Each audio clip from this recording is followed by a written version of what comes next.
புனித பிரான்சிஸ் சலேசியா குருக்களை யாருக்கு ஒப்பீடு செய்யறாரு அப்படின்னா தேனீக்களுக்கு ஒப்பீடு செய்கிறார். தேனி என்ன பண்ணுது? அப்படியே பறந்து போகுது. ஆங்காங்க இருக்கக்கூடிய அந்த பூக்கள், மலர்கள், சரிங்களா, செடிகள், அதுல உட்காந்து அதுல அந்த மகரந்தத்துல இருக்கக்கூடிய அந்த தேனை அப்படியே அது உள்வாங்குது.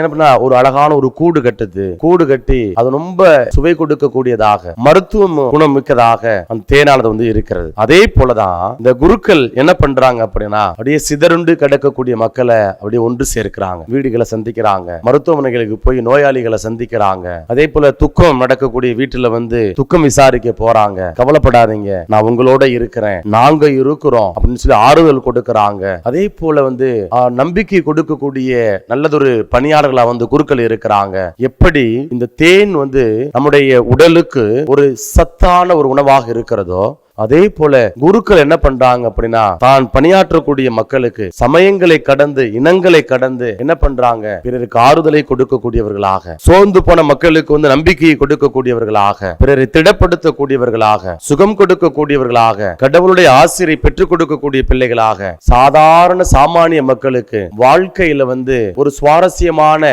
அர்த்தத்தை கற்றுக் கொடுக்கக்கூடிய பிள்ளைகளாக குருக்கள் இருக்கிறார்கள். ஆகவே இப்படிப்பட்ட இந்த குருக்களை நம்முடைய ஜெபத்தில் நாம் தாங்குவோம்.